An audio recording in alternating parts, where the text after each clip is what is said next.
to have Ms. Teresa Thomas here today to talk to her about her venture down in New Orleans and just her career path since leaving LSU.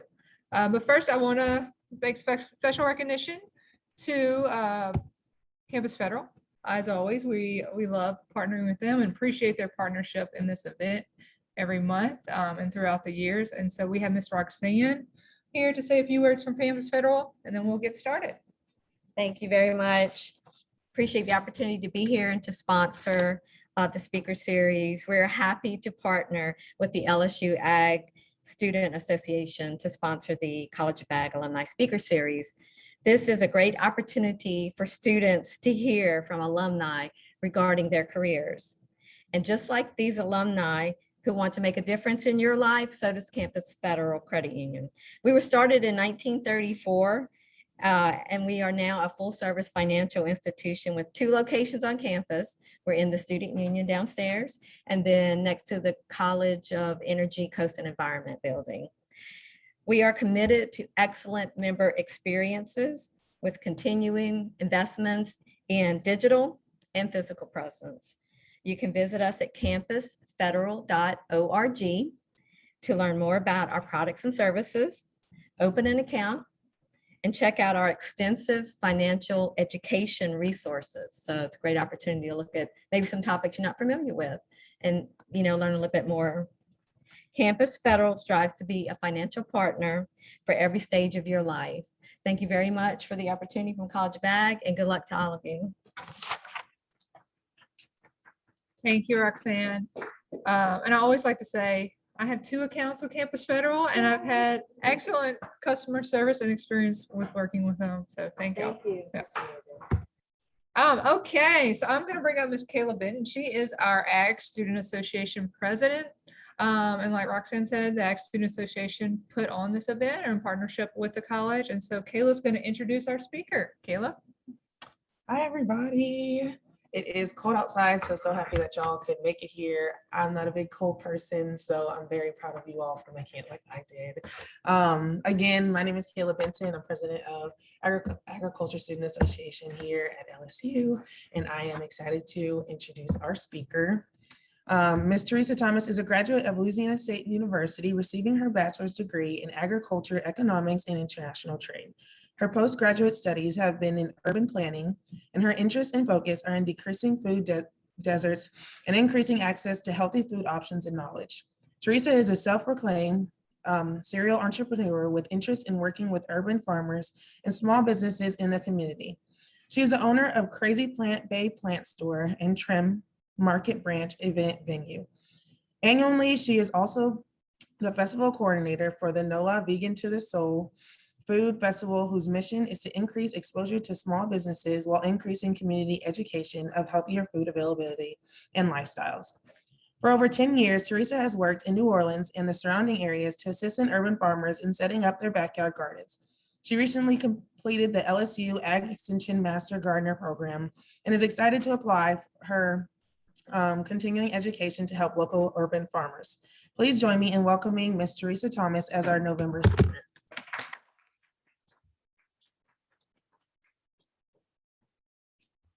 Not me. I'm stopping sharing so we can see her better.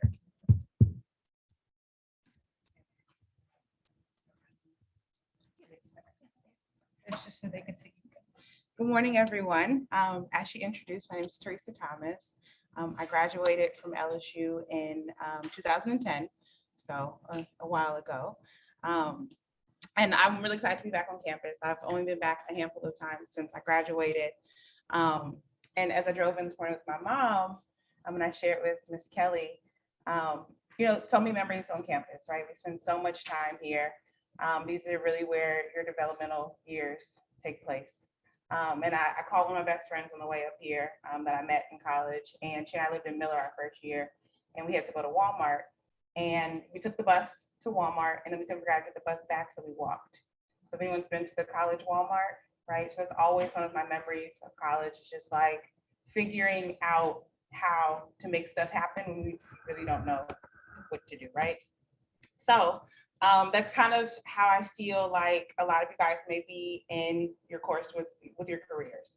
So you're here, you've chosen what you want to do, but not really sure how you're going to get there, and what your course is going to be. So for me, when I came in, my initial choice was not ag econ. I came in and I picked all the different majors. I changed it a whole bunch of times. Oceanography, psychology, environmental studies, business, kind of the full spectrum. And I think my junior year, I decided I was going to actually do ag econ and go towards agriculture, economics, and international trade. And my minor is also in Spanish. So kind of the most important thing that I learned at the very beginning was to just stay focused, right? So even though you don't really know what you want to do and how you're going to get there, just stay focused on whatever your choice is at the moment, and make sure that you just do that really well. Can't stress how important it is to to keep your GPA up, right? So I struggled a little bit with my GPA because I didn't know how important it was at the very beginning. So towards the end, I kind of had to play catch up. But I graduated, so that happened. After I graduated, well, let me back up a little bit. My sophomore year of college, I had an internship. It was not in the ag field, but it was really instrumental in kind of helping me decide what I wanted to do. I knew I wanted to do something that was business. My internship was with a nonprofit real estate developer. So I know I wanted to do something in business, but I didn't actually want to sit behind a desk. So ag econ gave me that ability, right? It taught me the business side of it, but also was going to give me the ability to be out in the field. And it really helped to solidify my decision. I'm gonna take this jacket off. Sorry, it's hot in here. It's cold outside, hot in here. But really helped to solidify my decision in ag econ because I wanted to be in business. I wanted to do something that was in the business world, but not necessarily behind a desk. So I picked ag econ, graduated. I did not go directly into agriculture. A couple of my friends went straight to the USDA, right? They graduated, that was their first job. A few of my friends went into different international trade companies, and they loved it. I actually went into hospitality. So I worked in hospitality for a long time, and that's where my career training really has come, is in hospitality. I took a break from hospitality to take care of my grandmother, and she and I started gardening. And it was great to be able to get my hands back into dirt. I'd taken a ton of soil science classes and horticulture classes and that kind of thing as my electives. So to be able to be in the dirt really felt like where I was at home. So I thought I wanted to be in business. Now I really just like to play with dirt. Then I end up in hospitality anyway. So I went into hospitality full time, and I worked at a few hotels in the city, worked my way up in my career, became a director eventually. So not even thinking about agriculture, right? They just wanted to know, did I have a degree? Was I able to focus for 4 or 5 years and complete something? Obviously I did. So I was a director of outlets for a couple of years at a hotel. When COVID came, right, whole changed everything for everyone. I'm sure you guys started your college careers not in masks, right? And now here we are, everything's so different. So obviously for me as well, things changed in the hospitality industry. And it was an opportunity for me just to sit back and think of what are the things that I really like to do, right? So in college, I got to think those things, but now 10 years has passed and I've got some experience, some things that I've done. What are some things that I like to do that I'm going to be able to kind of make it through and shift with what's going on in the world? And I went back to kind of what I knew, gardening. So as she mentioned, I've been working on and off for about 10 years in the city, helping people set up their gardens. I started coordinating a festival so I could work with local farmers and bring them in and really encourage people to grow their own, right?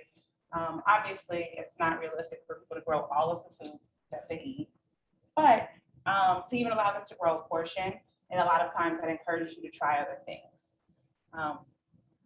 So I went back into gardening when the pandemic first started. And my sisters and my mom were really into house plants. I said, I guess I could do house plants. I'd rather the reward at the end. After you've grown those tomatoes, you get to eat them, right? You don't get to eat that plant. But I said, I think that that's all kind of within the scope of the things that I like to do. I can apply the things that I've learned about soil science. I can apply my horticulture, and I can apply my business into really developing this brand. The marketing classes that I've taken, the communication classes that I've taken, all of that really was instrumental in being able to grow this brand. So we started online initially, during the pandemic. Everyone's stuck at home, so we were shipping plants out. We shipped nationwide. And then in November of last year, we opened a location in New Orleans, which I really loved doing because I was able to interact with people and I could have conversations about soil composition, and why this specific type of soil is important and not this kind for this specific plant. So it's been amazing the last year to really be able to take the things that I've learned in so many areas of my degree and apply those very specific things that I've handpicked from school to how it can benefit me, right? So I've never truly worked in an agriculture capacity. Like I said, I've got friends that have been in the industry for 10, 15 years at this point. And they absolutely love it. But I'm really excited to say that I was able to take the pieces that I learned and apply them specifically for what I wanted to do. So are some of you guys going to be able to go directly to the agriculture industry and that's what you're going to do and you're going to love it? Great. And you'll take all of the things that you learned maybe and be able to apply those. And then sometimes you just handpick and you may never use your agriculture degree.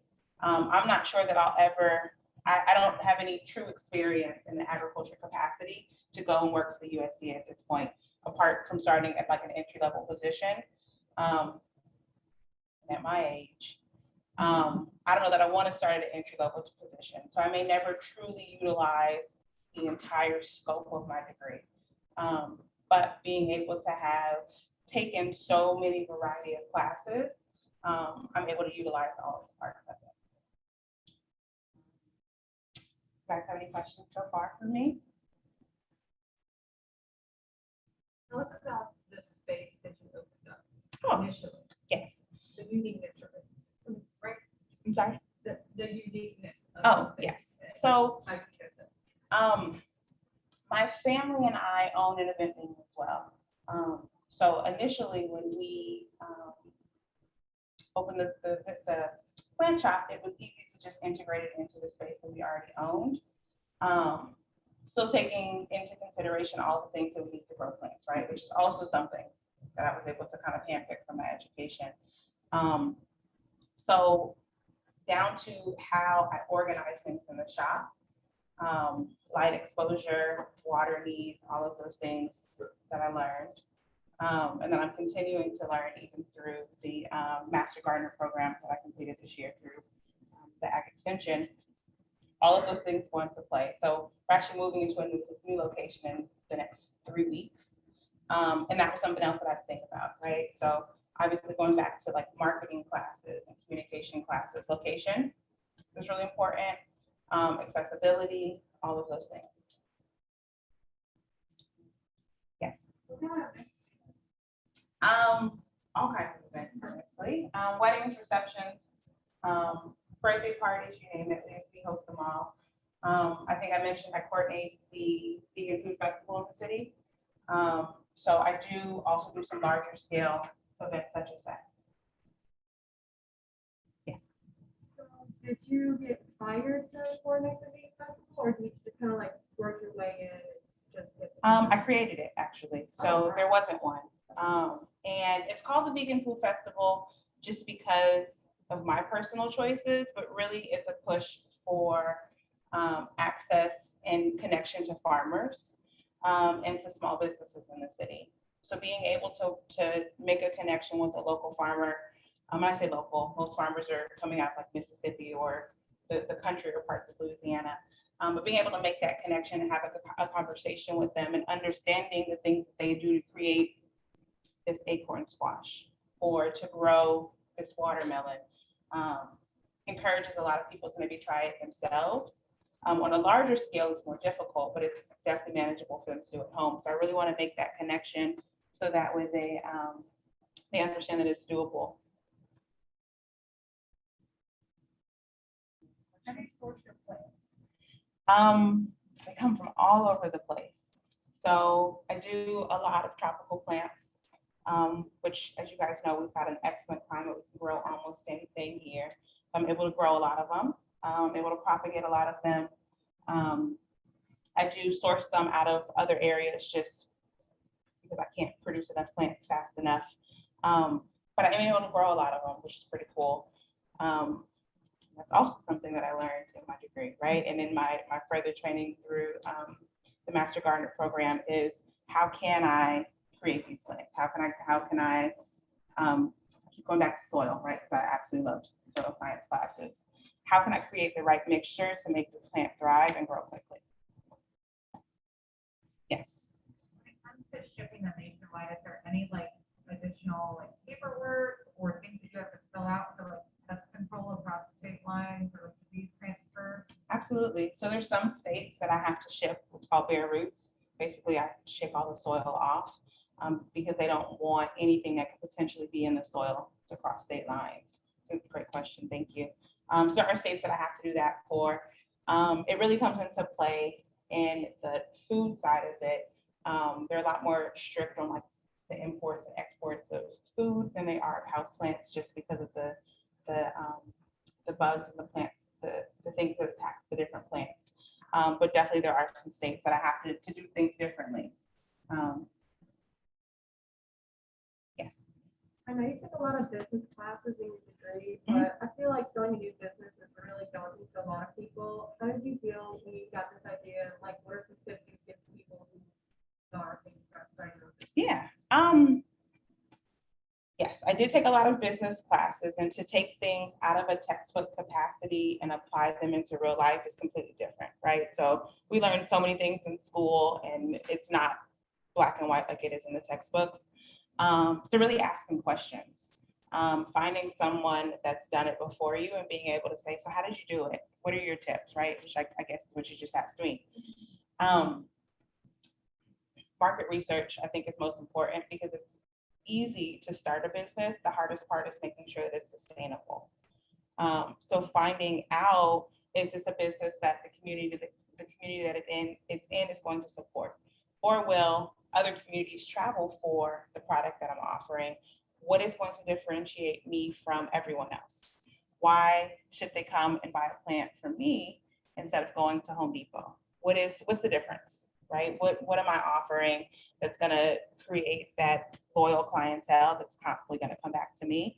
I think those are the first things. And if you can identify those things, why will people shop with you instead of other places? Will they travel for you? If you're closed on one day, will they not buy it and then instead they'll wait till you're open, or will they just go somewhere else?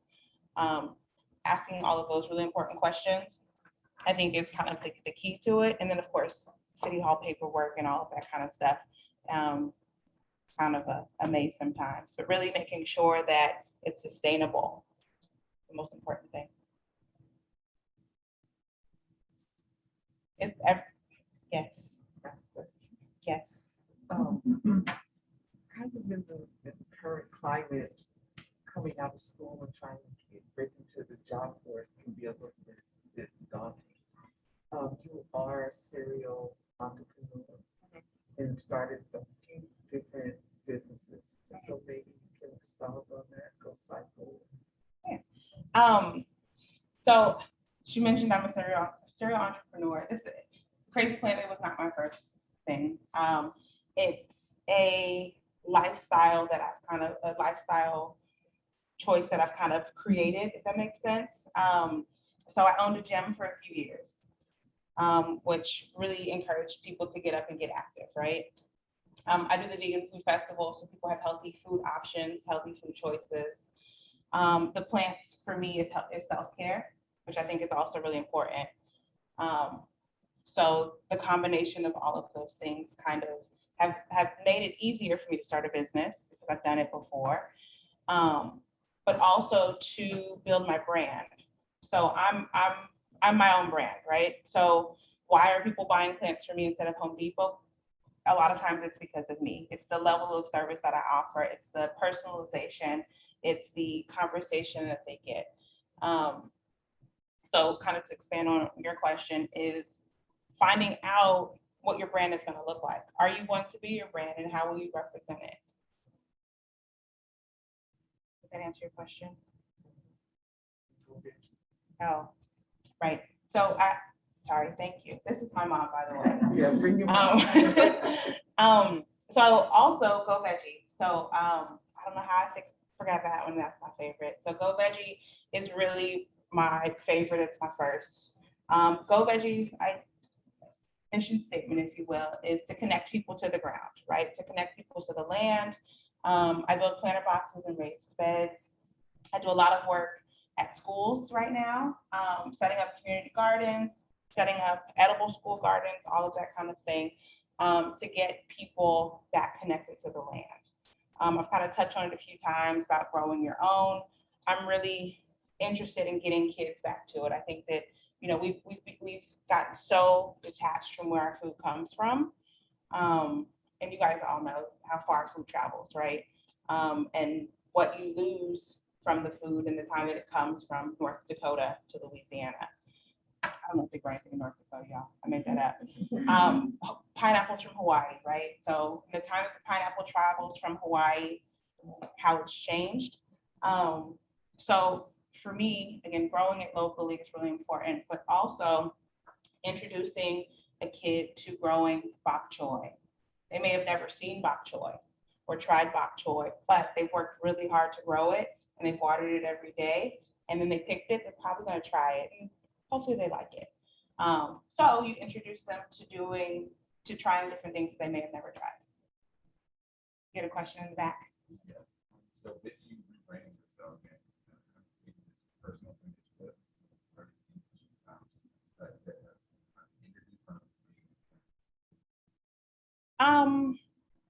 I think that I'm going to kind of jump around on that question.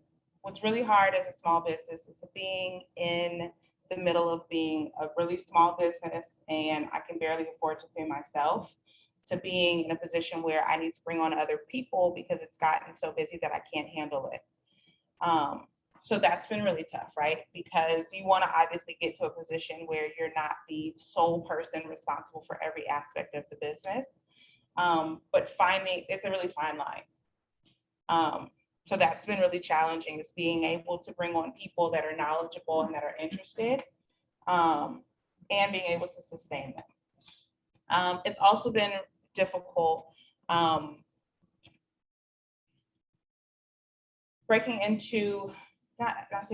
moving into an industry that has not historically been an industry that people of color are in, right? So I'm probably the only minority-owned plant shop in New Orleans. So when I go to local nurseries, that kind of thing, it's a different conversation that I have. And that's part of my brand, right? Is people feel comfortable coming to talk to me, either people of color, women. And it seems so small, right? That's even a conversation to be had, but there's something to be said about feeling comfortable. So maintaining that aspect of my brand. I think those are probably did that answer your question? Okay. You said you do a lot of work with schools and stuff. Do you only work in Orleans there? Do you work on Louisiana? And do you bring on volunteers to help with that? So I do bring on volunteers. I do travel, kind of to piggyback off the question he asked. It's that fine line of being able to bring on people and to have them be interested and sustain them. Because I've been really busy the last few weeks with the weather changing, but then when it gets cold, I probably won't be doing much, right? So being able to just capture the interest of people, but I do. Ideally, I'd be statewide, right? To be able to have the discussion and also to challenge myself, because every time I change growing zones is a different conversation. It's a different, we can plant this in January here, we can plant this in July here. So I'd love to travel more and even as far as Northern Louisiana, again, to continue to challenge myself to do that research and to continue to learn and grow. Question in the chat from Dr. Cuny, you make the past discuss any trends that you're seeing in the market. So with everyone being at home for the pandemic, it was crazy, right? This is the first time that we've been able to just sit still and enjoy our space. And we were forced to stay where we were, right? So people wanted to beautify and everyone ran out and bought a ton of plants. Kind of the middle of this year, as things started to open back up, plant sales started to decline because people weren't necessarily at home anymore, right? So grocery stores were open, people weren't worried about food shortages. I had this one woman, y'all, that called me every week about the food shortages, and she needed to transform her backyard into a farm. I haven't heard from her in weeks now. So definitely a trend with that, but also now that the seasons are changing and you have to do things differently because it's getting cold, all of the new plant parents is what I call them, are struggling because inside and outside you have to do things differently. So I'm seeing a decline in sales, so to say, but also an increase in, can you help me with this? How do I save my plants? Got a text on the way in asking about how do you keep plants warm? How do you keep tropical plants warm outside as it gets cold? So it's interesting because this is all uncharted waters for us all, right? Every day is a new day.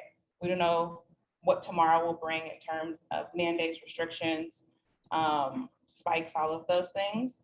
So I can definitely say that a lot of people picked up this trend initially, this trend of houseplants and growing their own. And I've seen that kind of decline, but there are a lot of people who are still really interested that understand the benefit of reconnecting.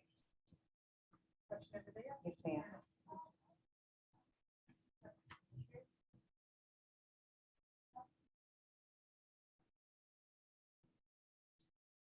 I'm incredibly nervous right now, so do not be fooled.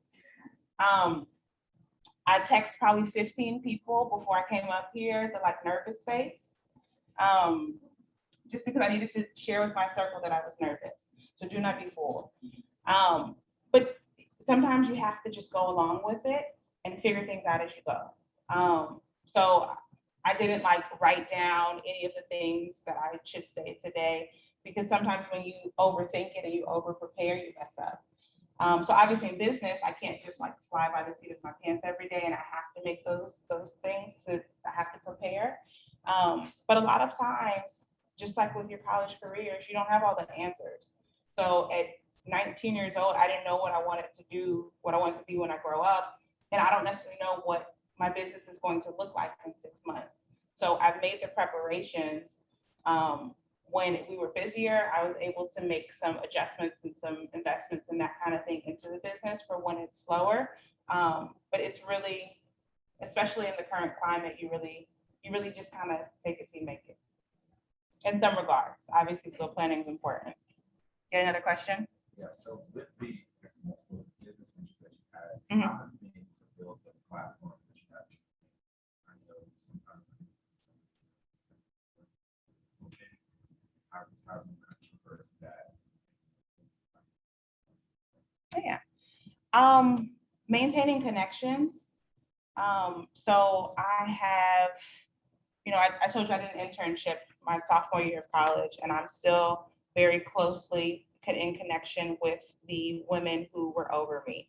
And I actually, my sophomore year, I was in the internship, and then it ended and they closed the company, and my boss started her own company and she brought me on with her, right? Because I had maintained that connection after we had left. This nice woman sitting over here, I met her my freshman year of college. And I posted that I was going to be here, and she was like, I've got to come. I'm going to come and see you, right? So maintaining connections.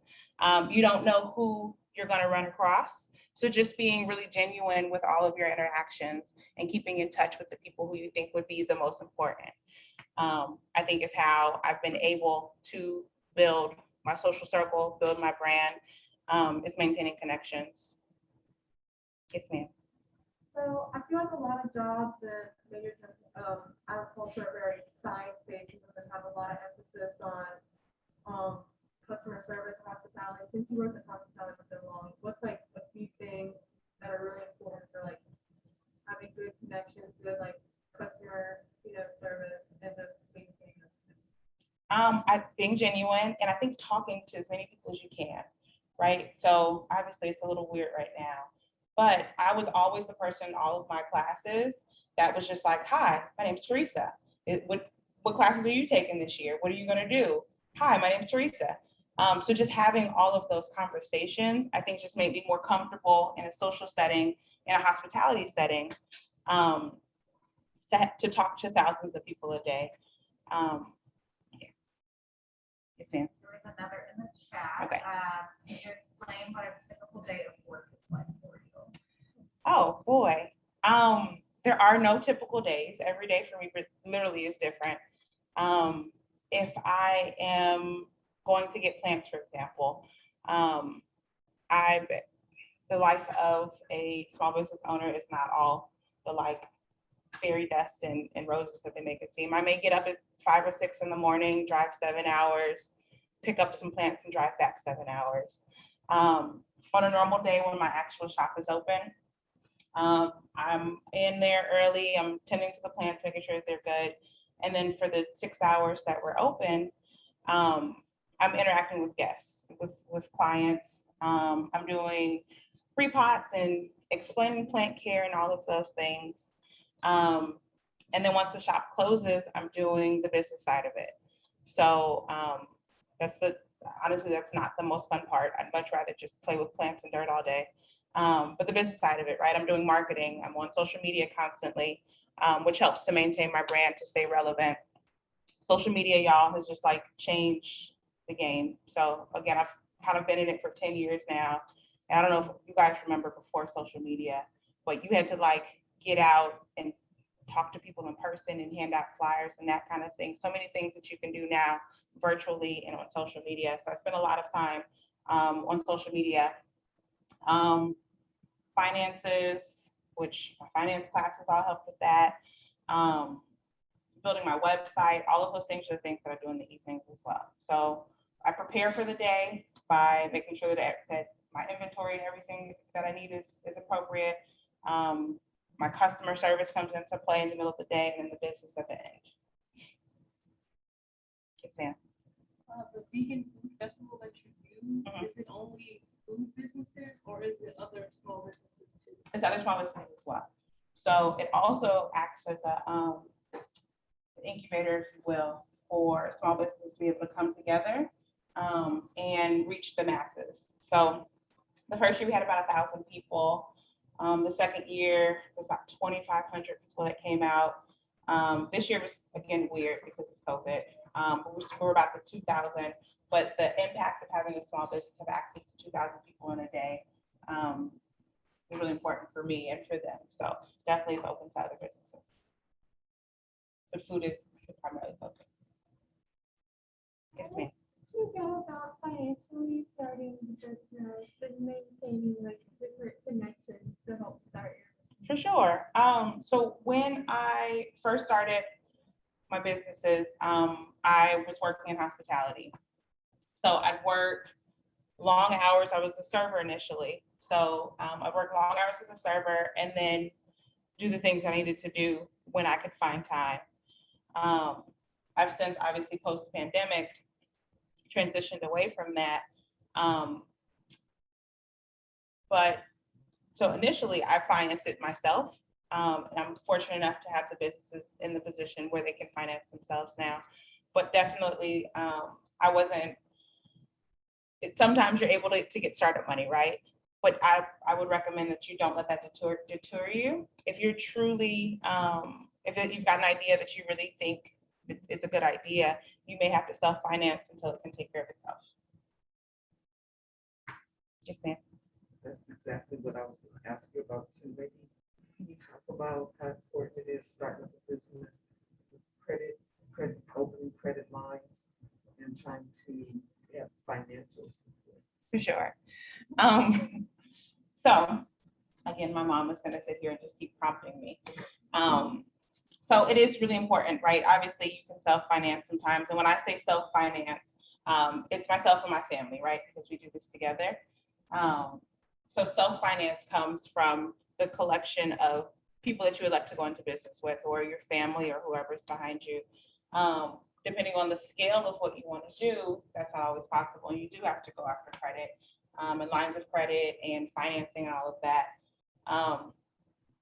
So I would say that to start a business, if you can self-finance it initially, sometimes it's easier, but you definitely do have to go after bigger financing sometimes. And that's where those communication skills come in. Being able to have a conversation and having your marketing plan and your budgets and all of your things in place. I know I told that young lady I don't prepare all the time, but definitely you have to produce numbers. And that goes back to finance and econ classes, right? I know how much we all love those, but being able to create those statements is key. Any other questions? I have one. On the chat, you sound very busy. How is it doing all of this alone, and how do you maintain such a busy schedule? So it is busy. I like to stay active. I do have the benefit of having my family behind me in all of this. So I've got a few sisters that self-plants with me. So they help with like the shipping side of it. My mom works in the store. The company's actually technically owned by my 6-year-old niece. So she's really active. She does the TikTok videos and all that kind of stuff for us. So it does keep me very busy, but I do have the ability to have my family to support me. And I think, as I mentioned, it's knowing when you can do things alone and realizing when you need a team. Because there are some people who do sole business venture, right? It's just them by themselves. They self-finance, they do all the work themselves. And at some point you have to know when you can do that, and then being really honest with yourself and how you will continue to not only develop your brand, but maintain it. Because sometimes when you try to do too much, you don't do any of it well. Did you have a question? I just wanted you to tell us how you came up with the name, and then also if you could tell us where your store is located and your social media accounts. So Yes. you can start promoting it a little more. So I came up with the name because it very much represents who we are and what we do. And I wanted it to just be really clear when you first see the logo, the name, what it is that we're talking about. So obviously plants, the leaf that kind of tells the story. The crazy part, because it represents my family and our interactions together. There's a lot of us, a lot of energies, a lot of personalities. So we end up with a lot of really crazy interactions. So because it is my family's brand, Crazy just seemed like the perfect way to describe that. Plant is what we do. And then Bae, I thought just was cute. So Crazy Plant Bae is the brand. That's the name on everything. All of our social media, Facebook, Instagram, TikTok, everything is Crazy Plant Bae, and Bae is spelled B-A-E. And then crazyplantbae.com is our website. Going back to branding consistency. So I'm really mindful of keeping things consistent. So that way, if I say it in passing and everything's different, or it's hard to spell, or I've used underscores and dashes and all those things in the name, and I say it in passing and then I leave, you're like, well, what was that name? I can't remember. But since it's so straightforward, I can say it in passing and I can step out and they'll say, oh yeah, Crazy Plant Bae, just how it sounds is how it's spelled. What are your store hours? So we are currently Thursday through Sunday, 1 to 6. When we move into our location in the next few weeks, we'll be Tuesday through Sunday, so closed on Mondays, 11 to 6. I thought I just saw the job there. Yes. New location. I'm very excited to move, y'all, to be able to really expand the brand and the things that we're able to do. So we do different workshops, obviously offsite with the kids. We do herb garden planting, we do terrarium building, we do paint and sips, we do a lot of different things. really is a way to draw people in, because everyone might not like plants, but they might want to hang out with their friends. So if I can get you in and I can talk to you about it, I can probably convince you to at least try it. You may fall in love with it. Yes. Mhm. So I guess I'm assuming other exotic plants. So I stay more in your traditional tropical houseplant realm. There's a few people in the city that do really exotic plants, right? That import them from the tropical regions. There's some people who do carnivorous plants. But I think why my brand has been so successful is that I've really focused on what I've chosen to do, and I do it well. So I probably have anywhere between 35 and 60 different types of plants in the store, and I'm pretty consistent with those.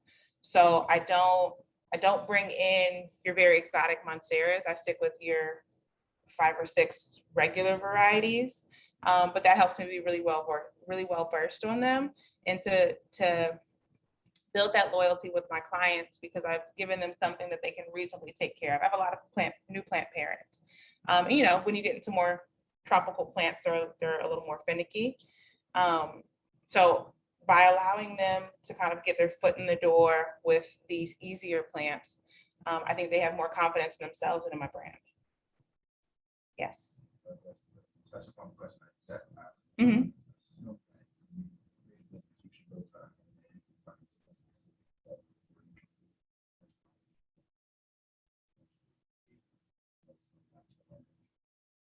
For sure. So it'd be like taking 21 hours a semester and getting C's in everything, or maybe taking like 15 and getting A's, right? So you could get C's in everything and you'd be fine, and you'll still be able to pass it all. Or you can just focus a little bit more and do really well on that core of 5 classes instead of 6 or 8.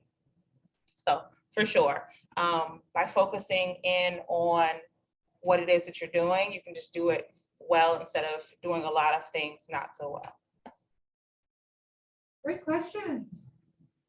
Well, I see some students are getting up. I know we have, they're going to class, but do we have any other questions for Ms. Teresa? If you guys, yes, ma'am. I have a question about location. I know location matters, especially with businesses depending on your product and a lot of the programs you do. How do you feel being based in New Orleans affects your business, and how would it be different if you're based somewhere else?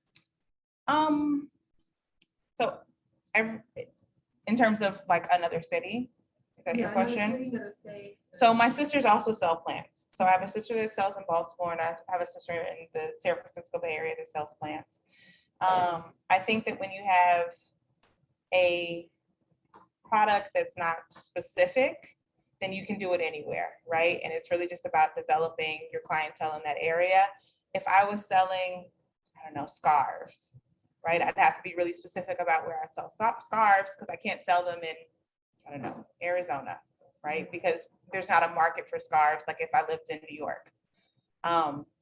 So in that instance, if you sell something really specific, you've got to be more in tune with your physical location. But that's not to say that you couldn't do it. You may just have to, again, expand your brand and move into shipping and that kind of thing to be able to get a further reach.